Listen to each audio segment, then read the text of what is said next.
Yeroo baay'ee maayikiin hoggaan nuti waa gaafannu asliin gaafadda jetti. Yeroo baay'ee hoggu nuti hootu atis miidiyaa mataa keetii qabdaa feemasa guddaadha. Akka harargeetti atiitu nama keenya harargee kana hootu nu gargaarii hoggaa jenneen guyyuma takka malsii bareedduu hayaa malee nama keenya nu hedduu nu gargaaruu hin jaalattu ijoollee harargee nuti nu tuffattii jechaa jiran. Eenyu faada isaan warra kana jiru kun I don't know eenyu faada nu tuffatti an by the way I don't know yaadadhu ani yeroon akkana jees nu tuffatti namni jeemu namni yoo iftuuf jechuun nama tuffataadha jee yoo yaade namni kamuu iftuffata namni na tuffata jee yoo yaade hin tuffatama si galee tokko kana lammaffaa asliin gaafadha maal rakkoo qabaree asliin gaafadha yoon jee my father my family my everything yoon gaafadhe maal rakkoo qaba duba kummaa nama aarsa.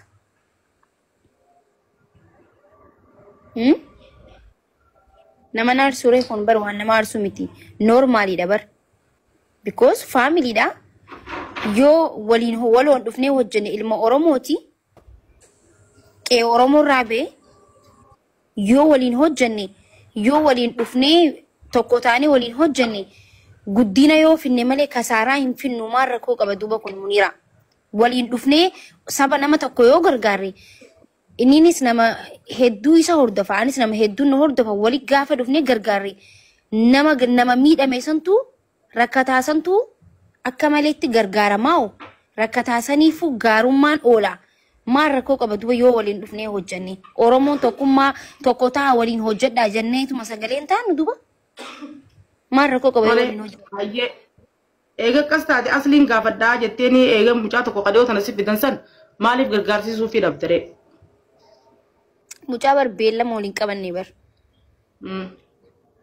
Mucaa ilaal maaltu jira seete Muniira dura dubbiini yaw maybe atiin dhageenye natti fakkaata. Dubbiini yaw waan kabajaan nama na kabajuuf gisee hunda kabajaan qaba si galee akkam ture seete mucaa kun warri kutaa biraa wal jala yaatanii baga diddeettan amma kuni faamiliidha wal gaafachuu jirraa dhiisaa isin. Isa gaafachuu jirraa nu deebisuu jirti kabajaadhaani hin barreessina wanta kallee okkeetti buuf.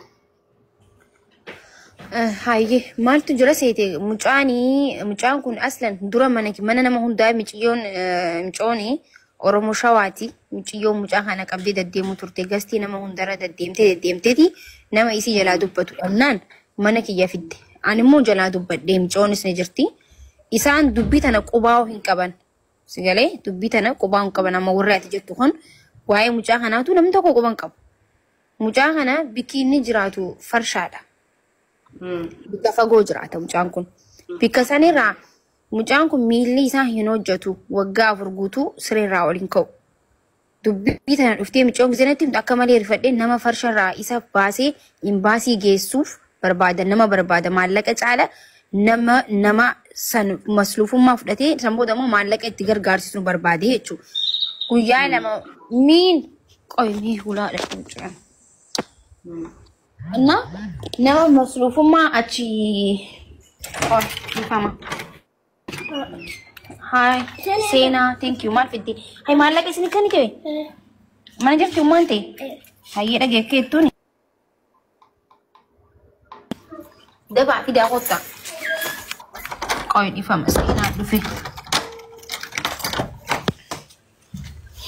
Nama masluufummaa achi fudhatee mucaa kana taa'ee jennee sammuu maallaqa guurra si galee mucaa nama dhabne.